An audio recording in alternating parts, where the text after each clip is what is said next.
Bonsoir à tous. Dimanche, les Lyonnais et habitants de la métropole se rendront de nouveau aux urnes pour le second tour des élections municipales et métropolitaines. Un rendez-vous décalé en raison de l'épidémie de coronavirus, à l'issue duquel nous connaîtrons le nom du nouveau maire de Lyon et du président de la métropole. Depuis 2 semaines, RCF Lyon vous propose justement de rencontrer les têtes de liste des grands candidats de ces élections. Dernièrement, nous avons reçu les candidats pour la droite et le centre, pour la métropole et la mairie de Lyon, François-Noël Buffet et Yann Cuchera, et les candidats dissidents LREM, David Kimmelfeld et Georges Kepenekian. Aujourd'hui, nous recevons les candidats Europe Écologie Les Verts qui ont fait alliance pendant l'entre-deux tours avec 2 formations de gauche, la Gauche Unie et Lyon en commun. Les élections municipales, RCF. Bruno Bernard, bonsoir. Bonsoir. Vous êtes arrivé en tête dans 8 des 14 circonscriptions de la métropole. Vous êtes tête de liste dans la circonscription de Villeurbanne. À votre gauche, Grégory Doucet, bonsoir. Bonsoir. Vous êtes candidat à la mairie de Lyon. Vous êtes arrivé en tête au premier tour des élections municipales avec 28% des suffrages et vous êtes tête de liste dans le 3e arrondissement de Lyon. Et à mes côtés, pour co-animer cette émission, Marie Lénaud. Bonsoir Marie. Bonsoir Charlotte et bonsoir à tous les deux, Bruno Bernard et Grégory Doucet. On va commencer avec vous, Bruno Bernard, par vous présenter. Vous n'avez donc pas encore 50 ans, on l'a vérifié avec vous avant l'émission. Vous êtes né à Sainte-Foy-les-Lyons, vous êtes entrepreneur et dirigez depuis 2007 une société spécialisée dans le désamiantage, basée à Villeurbanne, ville dans laquelle vous vous êtes d'ailleurs installé depuis près de 30 ans. Vous venez d'une famille plutôt politisée. Votre papa, Roland Bernard, était maire d'Oulin dans les années 80. Il a aussi été sénateur et député du Rhône, encarté au Parti socialiste. Et ce parcours, vous l'avez suivi au début pour finalement vous diriger vers les Verts. Nous sommes alors en 2002 et quelques années plus tard, vous êtes élu au conseil municipal à Villeurbanne, puis au Grand Lyon, à la commission des finances. Et à partir de 2016, vous devenez chargé des élections au sein du bureau national d'Europe Écologie Les Verts.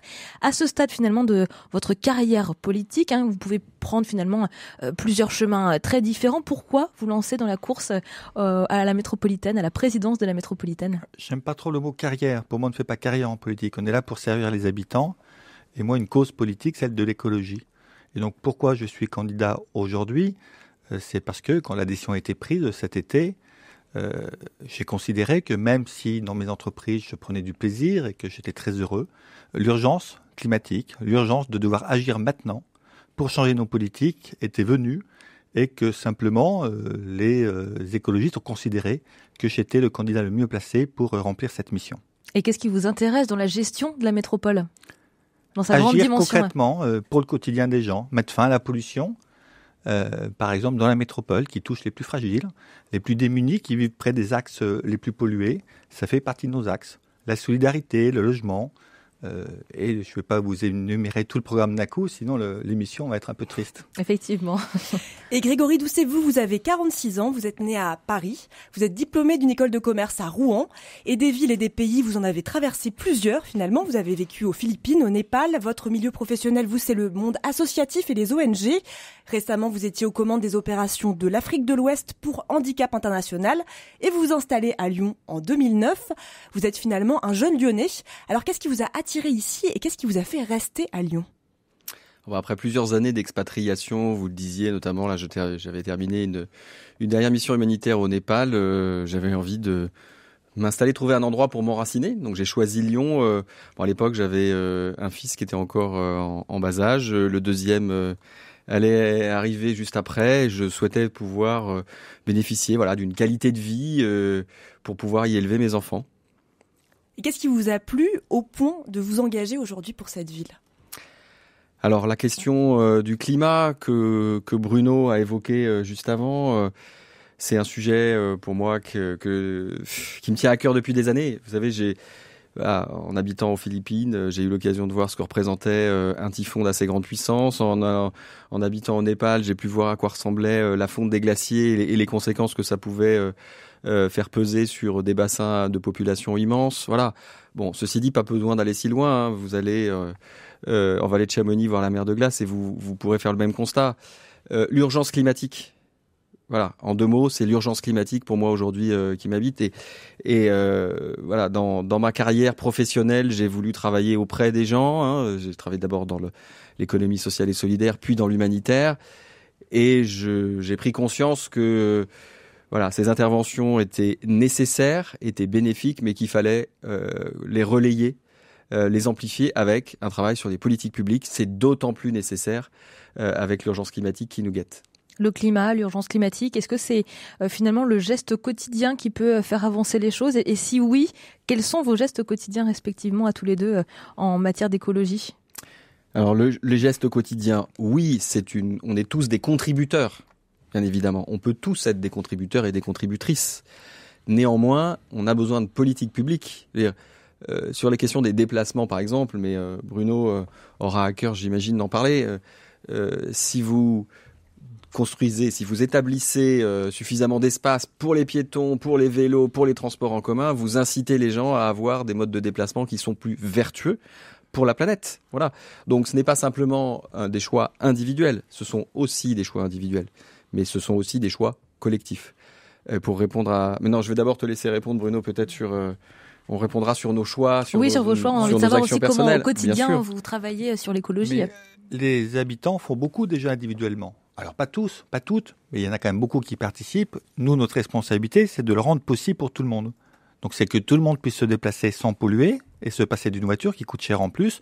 Donc parce qu'on améliore la qualité des trottoirs et qu'on favorise la marche à pied, parce qu'on fait des pistes cyclables sécurisées, du stationnement sécurisé et qu'on permette l'utilisation du vélo en toute sécurité, ou qu'on développe très fortement les transports en commun. C'est ça notre responsabilité en tant que futur élu pour permettre tout ça. C'est aussi, par exemple, dans la question des déchets, de permettre à tout le monde une solution pour les déchets organiques de compost près de chez lui. Aujourd'hui, c'est malheureusement pas le cas.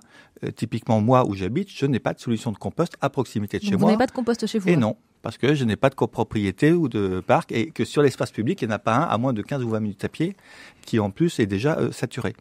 Alors moi, à titre personnel, je me déplace essentiellement à pied et en transport en commun, y compris parfois d'ailleurs dans la banlieue de l'agglomération. J'ai fait campagne et j'ai découvert des communes soit avec des bus, soit avec des trains. Et découvert des nouvelles lignes de bus que je ne connaissais pas pour aller à Bron, à Saint-Fond, à Givors et un peu partout dans l'agglomération. Donc aujourd'hui, vous êtes venu à pied, par exemple, au studio ? Je suis venu à pied et en métro aussi. J'ai pris un bout de métro ce matin. Un bout de métro. Et de votre côté, du coup, Grégory Doucet, c'est quoi votre routine, on va dire, écologie ? Alors, comme à la différence de Bruno, moi j'ai la chance d'avoir un balcon chez moi. J'ai installé un lombricompost depuis quelques temps déjà. Donc j'arrive à avoir une solution pour mes déchets organiques. Moi je suis un adepte du vélo depuis assez longtemps. Je me déplace essentiellement en vélo dans cette ville. Après, dans tous les gestes quotidiens, vous avez comme beaucoup la question de l'alimentation à laquelle je fais très très attention. Ça fait longtemps que je me nourris essentiellement avec de l'agriculture biologique, voilà. Et puis en fait, c'est tous les gestes quotidiens. C'est aussi la façon d'envisager même les moindres déplacements. Dans l'humanitaire, moi, j'étais amené à prendre très souvent l'avion, par exemple. Bon, ça fait des années que je fais attention à limiter mes déplacements en faisant en sorte de ne prendre l'avion que quand je n'ai pas le choix, en fait, quand c'est vraiment indispensable. Sinon, j'ai appris à travailler à distance, en visioconférence, bien avant le confinement récent. Si vous êtes maire de Lyon dimanche, vous allez justement repenser un petit peu la manière de travailler de vos collaborateurs pour limiter les déplacements, par exemple ? Bien sûr. La question du télétravail pour les agents va être une vraie question. Je crois que la ville a été un peu pris de court. Il va falloir organiser ça et ça nécessite une discussion avec les organisations syndicales. On sait les vertus du télétravail justement sur les déplacements, notamment. Donc il faut pouvoir en discuter et ouvrir le dialogue sereinement. Si vous êtes élus tous les deux, donc dimanche soir puis la semaine prochaine, vous allez devoir travailler main dans la main. Quelle relation entretenez-vous déjà entre vous et comment allez-vous créer une entente entre deux grosses entités que sont la métropole de Lyon et la mairie de Lyon ? D'abord, nous avons des relations excellentes et puis surtout, nous partageons et les mêmes constats et les mêmes objectifs. Et c'est pour ça que naturellement, on va travailler ensemble. Alors, travailler aussi avec les maires des autres communes, mais ce sera beaucoup plus facile pour nous de travailler ensemble à la ville de Lyon et à la métropole de Lyon si nous sommes élus tous les deux. Mais moi, je travaillerai aussi avec les élus d'autres bords politiques parce qu'on travaille avant tout pour l'intérêt des habitants. Mais on a vu quand même depuis quelques années que les bisbilles entre le maire de Lyon et le président de la métropole donnaient des résultats qui n'étaient pas bons pour les citoyens. La piétonisation du centre de Lyon, ça a été fait un peu n'importe comment pour des raisons de concurrence. On a eu les bacs à fleurs sur la rue Édouard Herriot qui participaient à une course à l'échalote entre deux candidats qui se faisaient concurrence et qui n'ont pas servi l'intérêt des Lyonnais. J'ajouterais qu'avec Bruno, on travaille ensemble depuis le mois de septembre de l'année dernière et que on a très largement appris à se connaître. En fait, on travaille quotidiennement ensemble. Pour ne rien vous cacher, c'est sur les derniers jours là de campagne qui se sont beaucoup accélérés, où on donne l'un et l'autre beaucoup d'interviews, qu'on s'est le moins vu en fait, puisque on avait des séances de travail régulières, hebdomadaires depuis des mois maintenant. On se coordonnait quasiment au quotidien, en tout cas on se croisait au quotidien de manière à articuler nos campagnes. D'ailleurs, je pense que ça s'est vu. Nos campagnes ont été faites ensemble, construites ensemble. Le programme pour la métropole, le programme pour la ville de Lyon ont été produits, ont été pensés de manière conjointe.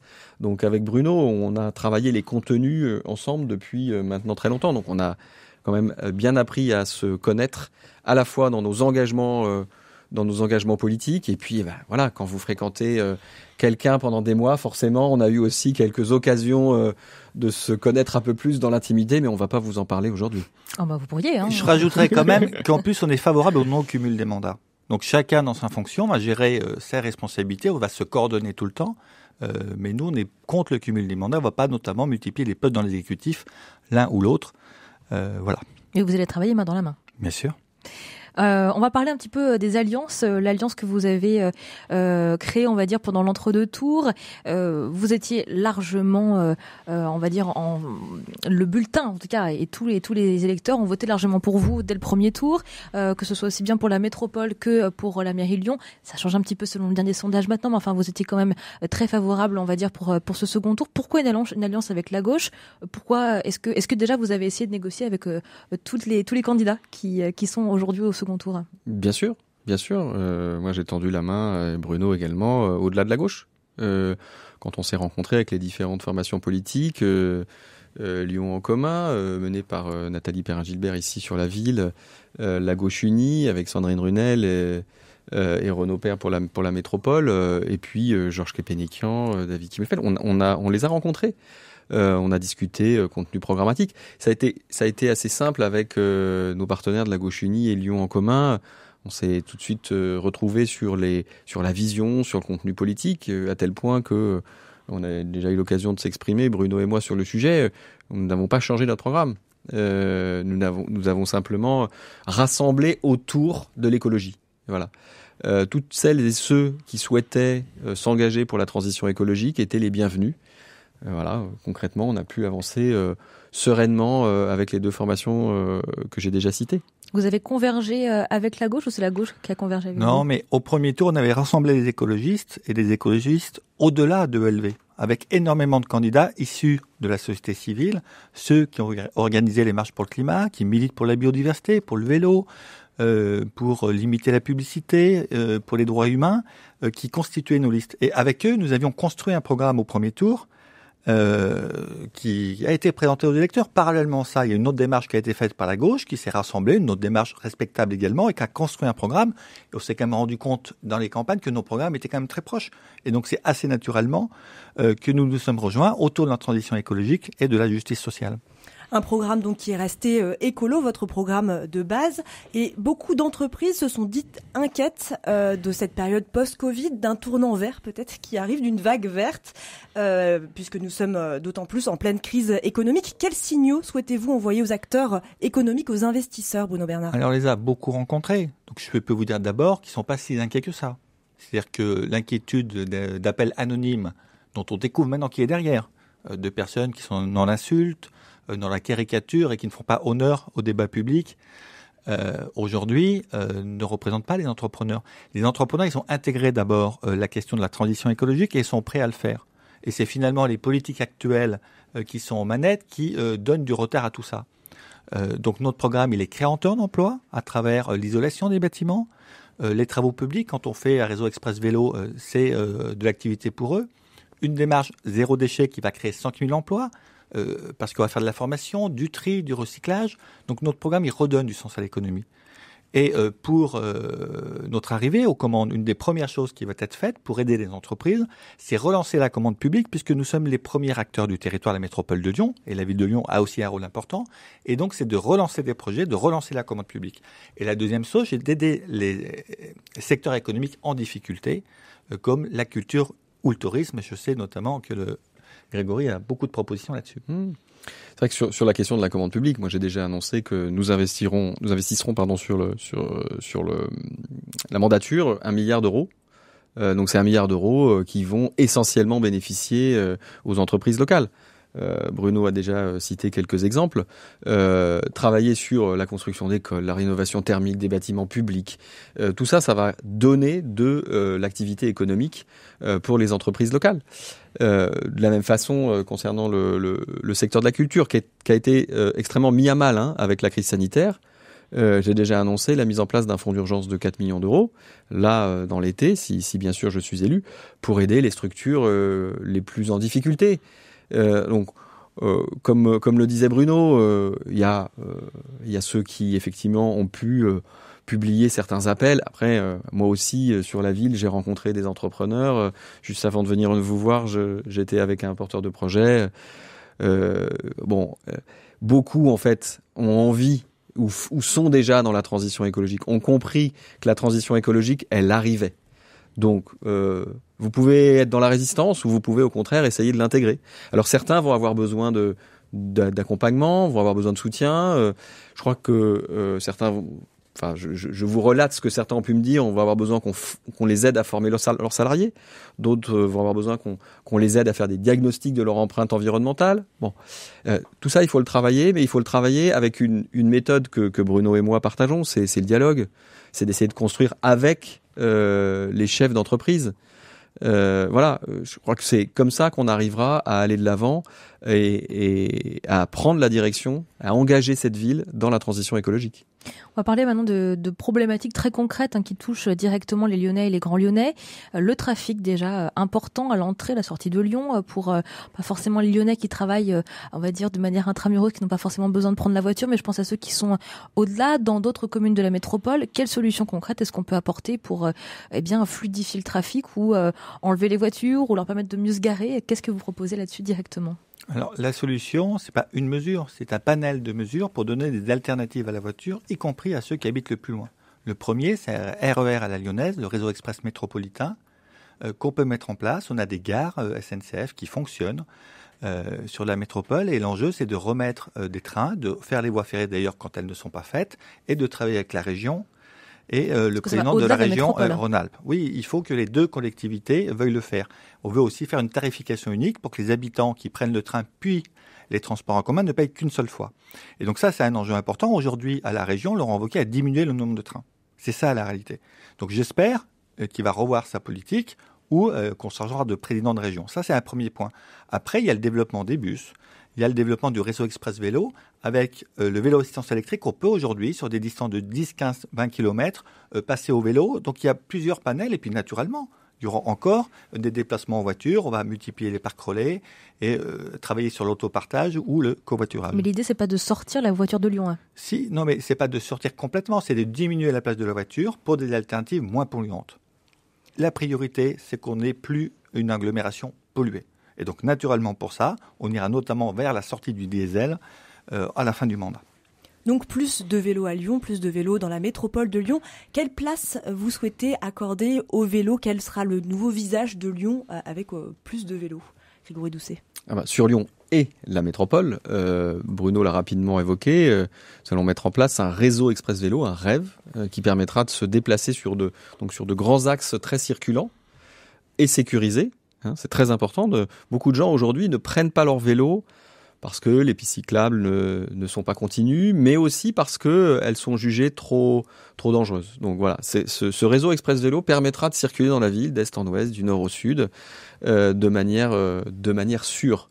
Nous en avions présenté une illustration il y a quelques mois au moment de la campagne du premier tour. On a prévu de revoir la rive droite du Rhône, sur laquelle s'établira une large piste cyclable. D'ailleurs, on a prévu aussi un tramway qui reliera Bellecour à Pardieu. Et donc, on réduira l'emprise de la voiture, mais au bénéfice d'un transport en commun, un tramway, et puis de notre réseau Express Vélo.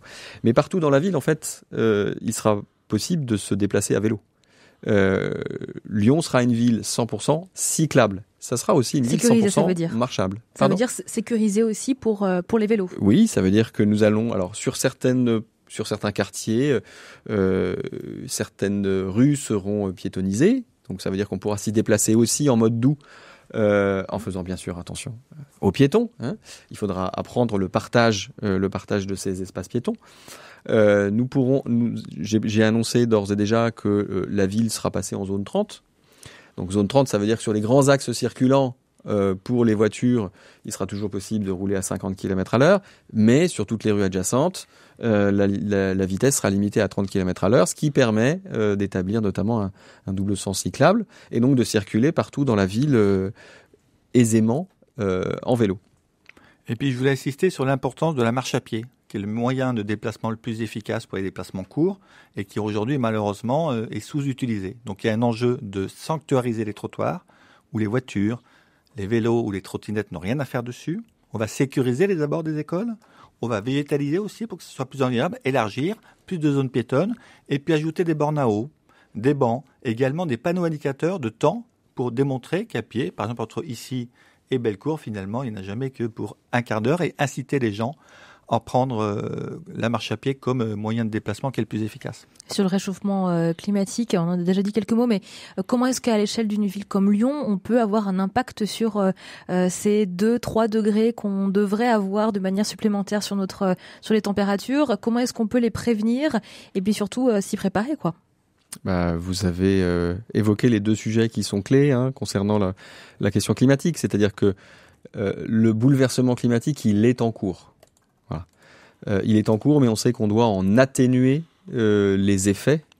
On doit absolument freiner son accélération si on veut rester sous la barre des 2 degrés, comme l'accord de Paris l'exige. Je vous rappelle que la France est signataire de l'accord de Paris, donc on doit suivre cette trajectoire. Donc on doit faire des efforts. Les efforts sont nécessaires pour rester sous la barre des 2 degrés. Ce qu'on vient d'évoquer sur la réduction de la place de la voiture en ville, bien sûr, va y contribuer. Si vous avez moins de transports qui dégagent du CO2, de fait, nous allons freiner, nous allons atténuer le bouleversement climatique. Mais vous l'avez aussi dit, nous devons nous y préparer puisqu'il est en cours. On le voit d'ailleurs avec les fortes chaleurs qui arrivent maintenant de plus en plus tôt dans l'année, des canicules en été qui sont quand même très très fortes et surtout qui sont récurrentes. Ici à Lyon, on a un climat qui est plutôt propice aux canicules. Donc on a depuis plusieurs années déjà ressenti ce réchauffement climatique. Voilà. Donc on a besoin de préparer la ville à ça. Bruno a déjà un peu esquissé quelques éléments de réponse quand il a parlé de zones de trottoirs qui sont davantage végétalisées. Mais voilà, la végétalisation est une des réponses. On a besoin d'avoir plus d'ombre en été et mettre fin à ces quartiers qui ont été minéralisés. Je pense bien évidemment à la Part-Dieu où on trouve finalement aujourd'hui très très peu d'arbres. Donc nous avons décidé sur Lyon que nous implanterons une forêt urbaine en plein cœur de la Part-Dieu, voilà, pour rafraîchir. Et surtout, il nous faut planter en pleine terre et arrêter de mettre les arbres comme c'est le cas aujourd'hui à la Part-Dieu, sous les pavés. Vous avez malheureusement trop de minéral qui a été implanté dans la ville.